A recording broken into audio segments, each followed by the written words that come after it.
अनंत अपने सामने मानो एक अलग ही दुनिया देख रहा था। अनंत ने देखा टेक्नोलॉजी के मामले में ये दुनिया काफी बदल चुकी है। हर जगह high speed technical motor vehicle हवा की रफ्तार से दौड़ रहे थे, बल्कि बहुत सारी कार तो हवा में एरोप्लेन की तरह उड़ भी रही थीं। ऑक्सीजन हवा में ना के बराबर थी, इसलिए हर किसी ने ऑक्सीजन सिलेंडर के साथ जीना सीख लिया था। हर दूसरे कदम पर बड़ी बड़ी ग्लास की स्क्रीन लगी हुई थी, जो लोगों को स्कैन करती हुई उनका डेटा रिकॉर्ड के साथ सामने दिखा रही थी। अनंत ने देखा परशुराम, शेष और खुद उसका तीनों के डेटा स्क्रीन पर ग्लिच शो कर रहा था। मतलब एक तरह से स्क्रीन पर एरर दिखाई दे रहा था। तीनों की आइडेंटिटी ये हाईटेक टेक्नोलॉजी समझ नहीं पाई। शेष ने जल्दी जल्दी आगे बढ़ने का इशारा किया और इस फ्यूचरिस्टिक वर्ल्ड का एक छोटा सा नजारा अनंत को दिखाते ही परशुराम ने अपना परशु धीरे से जमीन पर रख दिया। ऐसा करने पर एक चिंगारी निकली और देखते ही देखते वे तीनों वहां से गायब हो गए और हिमालय की एक बर्फीली जमीन के ऊपर आकर खड़े हो गए। अनंत ने चारों ओर देखा और हैरान होते हुए कहा, हाँ? क्या मैं कोई सपना देख रहा हूँ? शेष के चेहरे पर मुस्कान आ गई और उसने धीरे से अनंत के कानों में एक बार फिर कहा, तुम सपने में हकीकत देख रहे हो। परशुराम अपने परसू के साथ तेजी से आगे बढ़ने लगे।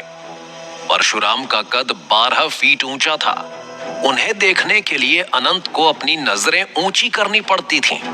वैसे अनंत भी बाकी लोगों की तुलना में काफी अच्छी कदकाठी का था।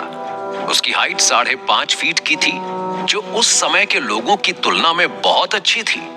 परशुराम ने देखा हिमालय की एक बर्फीली गुफा से 16 साल का एक तेजस्वी युवक बाहर निकल रहा था। उसकी आंखों में मानो पूरी दुनिया समाई हुई थी। उसके चेहरे का तेज मानो चीख चीख कर कह रहा था कि ये वही है जिसकी सबको प्रतीक्षा है। वो अपनी कमर पर लटकी तलवार के साथ धीरे धीरे आगे बढ़ता जा रहा था। वो दुनिया समझने के लिए अपना घर छोड़कर किसी गुरु की तलाश में निकला था और उसके गुरु ठीक उसके सामने खड़े थे।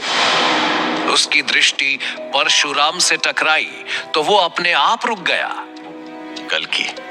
शेष के मुंह से इतना सुनते ही अनंत समझ गया कि उसका अंदाजा सही है, यही कल्कि है। इसकी कदकाठी, इसका चेहरा, इसके कपड़े और इसके हथियार देखकर तो ये पौराणिक युग के लगते हैं। आज के इस हाईटेक वर्ल्ड में ऐसा हुलिया कैसे?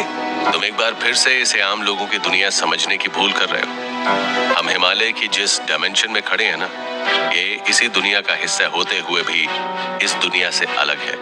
हम संभाला में खड़े हैं, जो एक ऐसी नगरी है जहां आम लोगों का आना वर्जित है, जो खुली आंखों से दिखाई नहीं देती। इसी संभाला नगरी में कल्कि का जन्म हुआ था। कल्कि और परशुराम एक दूसरे में मग्न थे।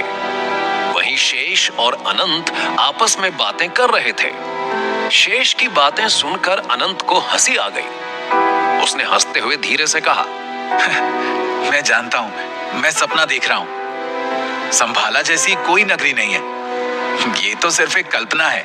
शेष ने अनंत के इस सवाल का उत्तर देने के बजाय उससे एक सवाल पूछा। तुमने सुभाष चंद्र बोस का नाम सुना है? हाँ, बिल्कुल सुना है। वो एक ग्रेट फ्रीडम फाइटर थे। अच्छा, तुमने उनकी गुमनामी बाबा वाली कहानी सुनी है? हाँ, सुनी तो है। लोग कहते हैं कि सुभाष चंद्र बोस गुमनामी बाबा बनकर कई सालों तक लोगों से छिपकर जिंदा रहे। लोग नहीं कहते, विष्णु सहाय रिपोर्ट और मुखर्जी आयोग ने भी माना था। वाह, तुम तो सब जानते हो। पर हम सुभाष चंद्र बोस की बात यहाँ क्यों कर रहे हैं? क्योंकि गुमनामी बाबा ने दावा किया था कि वो संभाल देख चुके हैं। अनंत के पास अब कोई जवाब नहीं था।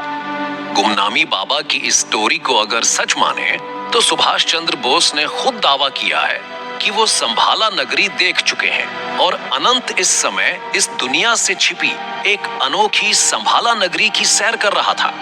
अनंत के कानों में परशुराम की शेर सी दहाड़ती आवाज गूंजी।